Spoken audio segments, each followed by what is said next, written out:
તો આપણા સૌપ્રથમ તો ક્વિઝમાં ભાગ લીધેલ દરેક વિદ્યાર્થીને અભિનંદન. આજની જે તાળીઓ પાડી થોડી વધારે તો પછી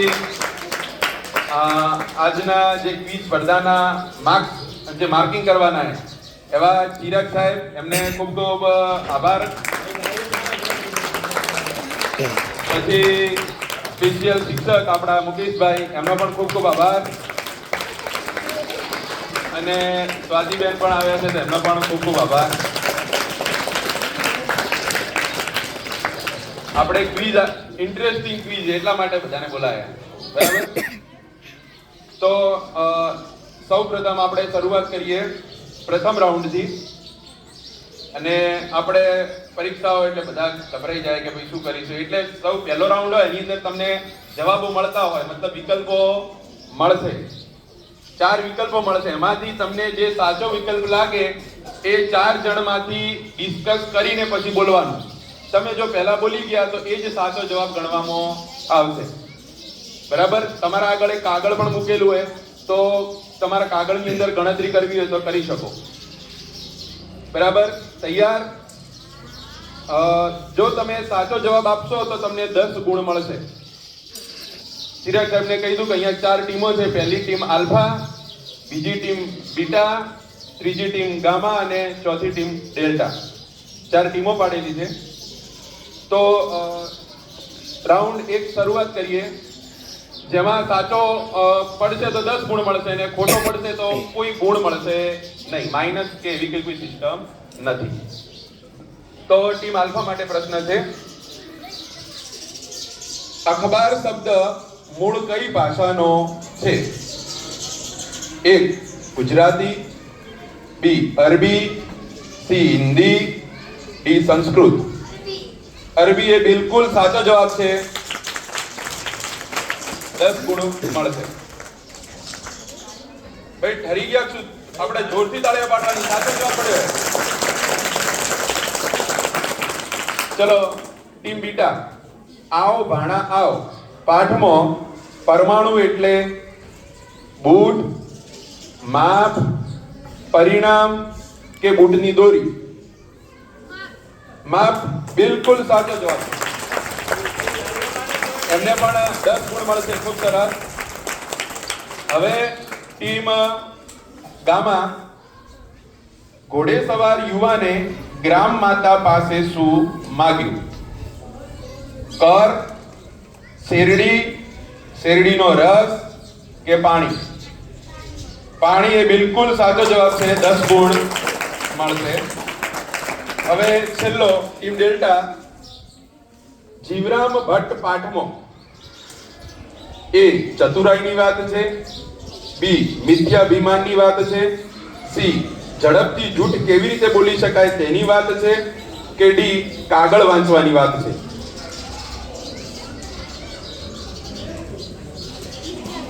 સરસ, બિલકુલ સાચો જવાબ છે. મિથ્યાભિમાનની વાત છે.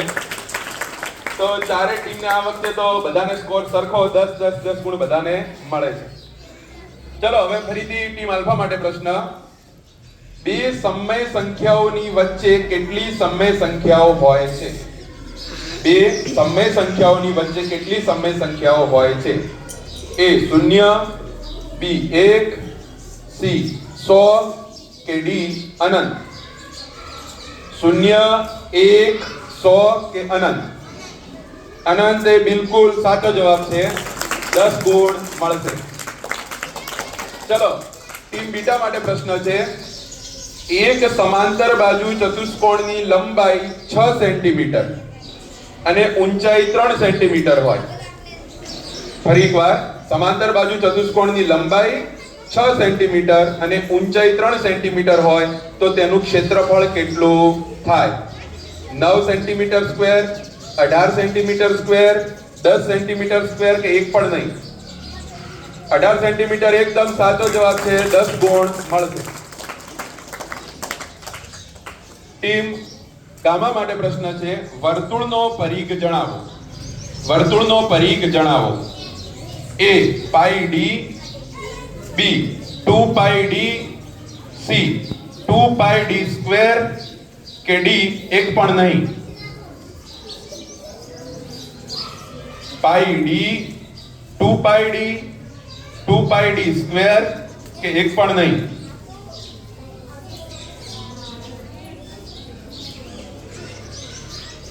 પેલો એટલે જવાબ બોલવાનો પાઈ d 2 પાઈ d 2 પાઈ d સ્ક્વેર કે એક પણ નહીં. પાઈ d એ બિલકુલ સાચો જવાબ છે. એમને પણ 10 ગુણ મળશે. ચલો ટીમ ડેલ્ટા માટે પ્રશ્ન છે 5 ગુણ્યા 5 ગુણ્યા 5 ગુણ્યા 0 બરાબર ખાલી જગ્યા. 5 ગુણ્યા 5 ગુણ્યા 5 ગુણ્યા 0 બરાબર ખાલી જગ્યા 1 25 125 1 0 0 એ બિલકુલ સાચો જવાબ છે. 10 ગુણ મળશે. ચલો હવે ફરીથી ટીમ આલ્ફા માટે પ્રશ્ન છે તક્રમનો ગુજરાતી અર્થ જણાવો. બરાબર છે બિલકુલ સાચો જવાબ છે પણ વિકલ્પો હજી આપવા દો મને. ટીમ બીટા માટે પ્રશ્ન છે ગ્રીવા શબ્દનો ગુજરાતી અર્થ જણાવો. ડોક ડોક એ બિલકુલ સાચો જવાબ છે. ટીમ ગામા માટે પ્રશ્ન છે પાષાણઃ શબ્દનો ગુજરાતી અર્થ જણાવો. પગ, મૂર્ખ, પથ્થર, પુત્ર. પથ્થર એ બિલકુલ સાચો જવાબ છે. ટીમ ડેલ્ટા માટે પ્રશ્ન છે લવણમ શબ્દનો ગુજરાતી અર્થ જણાવો. ગરુડ, મીઠું, કાપડ, પગ. મીઠું એ બિલકુલ સાચો જવાબ છે. તો બધાને 10-10 ગુણ હજી ચાલી જ રહ્યા છે. ચલો હવે આ રાઉન્ડનો છેલ્લો પ્રશ્ન ટીમ આલ્ફા માટે દુનિયામાં શેરડીનું ઉત્પાદન સૌથી વધુ કયા દેશમાં થાય છે? દુનિયામાં શેરડીનું ઉત્પાદન સૌથી વધુ કયા દેશમાં થાય છે? યુએસએ, ચીન, ભારત, રશિયા. યુએસએ, ચીન, ભારત, રશિયા. ભારત બિલકુલ સાચો જવાબ છે. 10 ગુણ મળશે. ચલો ટીમ બીટા માટે પ્રશ્ન છે ભારતનો સૌથી વધુ મહત્વનો પાક કયો છે?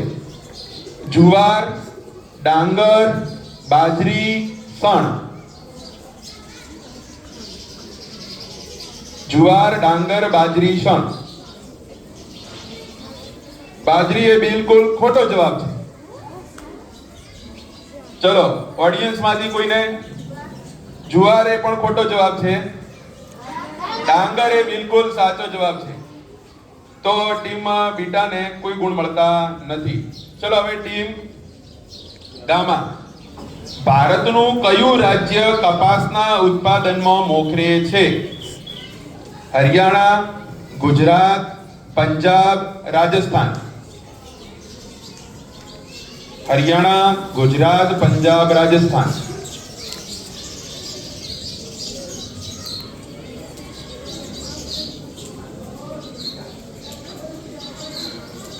હરિયાણા, ગુજરાત, પંજાબ, રાજસ્થાન.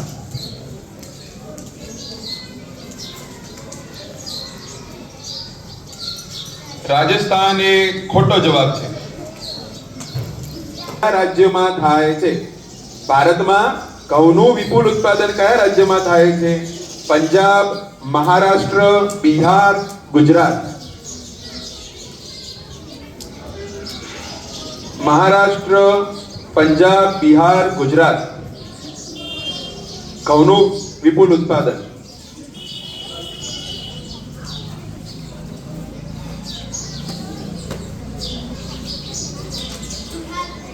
બિહાર એ બિલકુલ ખોટો જવાબ છે. તાળીઓ તમારા માટે હવે પ્રશ્ન થઈ ગયો. ચલો શું આવશે બોલો. ગુજરાત ખોટો. ઘઉંનો કોઠાર ખોટો. હવે એક જ વધ્યું છે. હરિયાણા નહીં.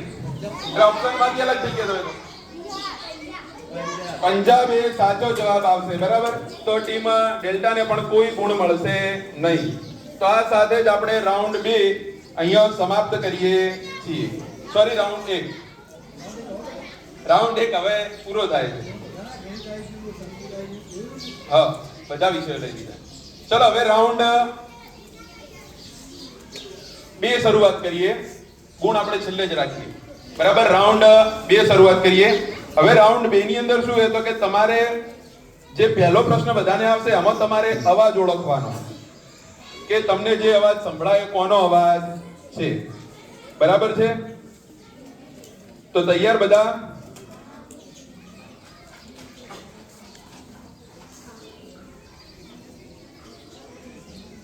ચલો તો સૌપ્રથમ ટીમ આલ્ફા માટે આ કોનો અવાજ છે, બરાબર. એ પક્ષી હશે કોઈ પણ કયો પક્ષી, તમારે એનો અવાજ ઓળખવાનો.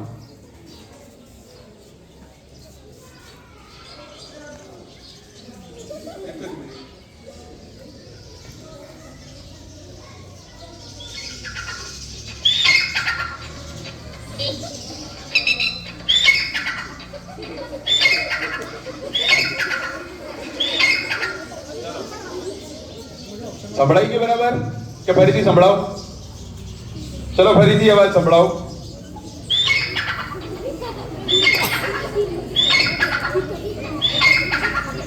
ભાઈ કોઈએ બોલવાનું નથી, ફક્ત ટીમ આલ્ફા માટે. આના પણ 10 ગુણ છે. જો તમને આવડે તો ભાઈ બાકીના ઓડિયન્સ હાથ નીચે રાખશે. કોઈએ બોલવાનું નથી. આવડે તો તમે બોલી શકો, ના આવડે તો ના પાડી શકો કે સાહેબ નથી આવડતો. તો આપણે ઓડિયન્સને પૂછીએ.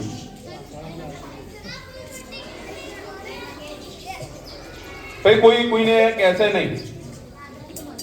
કાબર એ ખોટો જવાબ છે. ચલો 73 એ સાચો જવાબ છે. આ અવાજ હતો 73 નો. તો ટીમ આલ્ફાને કોઈ ગુણ મળશે નહીં. 10 ગુણ હતા આ પ્રશ્નના. ચલો હવે ટીમ બીટા માટે પ્રશ્ન છે.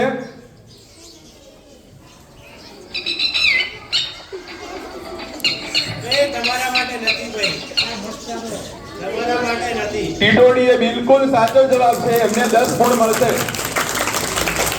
ચલો હવે ટીમ ઓડિયન્સ ખાસ ભાઈ ઉત્સુક વધારે મત થઈ ગયો અને તમે જવાબ ના આપો, કારણ કે અહીંયા ભાઈ પછી તમારા સામે જોઈને જવાબ આપે તો પછી બધાને જે ટીમ જીતી હોય જીતી ના શકે. એટલે આપણે ખાલી જોવાનું. તમારા માટે પ્રશ્ન આવે ત્યારે તમે બોલો. તો હવે ટીમ ગામા માટે પ્રશ્ન છે કે આ કોનો અવાજ છે?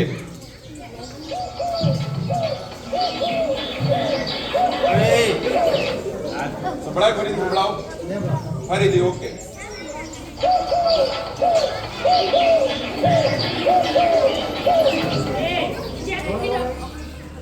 ખબર પડી ગયો છે આટલામાં?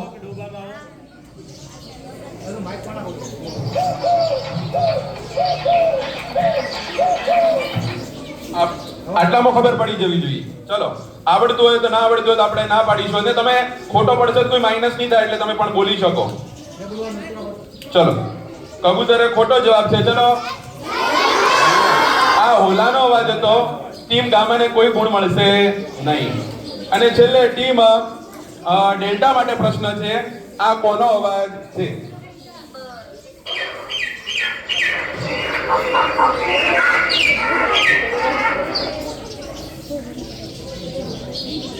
ફરીથી સંભળાવો.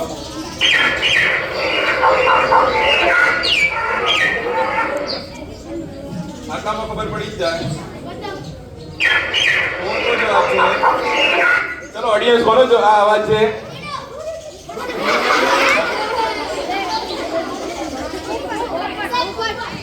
કાબર નો અવાજ છે. કાબર આપણા ઘરે મેના કહીએ ને, કાબર એનો અવાજ છે. તો ટીમ ડેલ્ટા ને પણ કોઈ ગુણ મળશે નહીં. કોણ બોલ્યો તો પોપટ? એના પછી હવે બીજો રાઉન્ડ, આ રાઉન્ડ 2 નો બીજો પ્રશ્ન શરૂઆત થાય, બરાબર. તો આમાં પણ તમારે હવે કરવાનું શું? તમારે અવાજ સાંભળી અને એને સંસ્કૃતમાં શું કહેવાય એ તમારે કહેવાનું હોય. ગુજરાતીમાં કહેવાય એ નહીં. તમને જેનો પણ અવાજ હું સંભળાવું એને સંસ્કૃતમાં શું કહેવાય એ તમારે કહેવાનું હોય.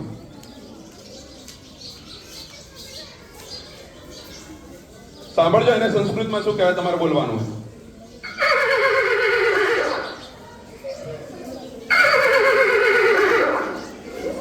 ચલો આ જે પાલતુ પ્રાણીનો અવાજ હતો એને સંસ્કૃતમાં શું કહેવાય? પેલા અવાજ કોનો હતો? ઘોડાનો. ઓકે, ચલો હવે સંસ્કૃતમાં શું કહેવાય કહેવાનું તમારે?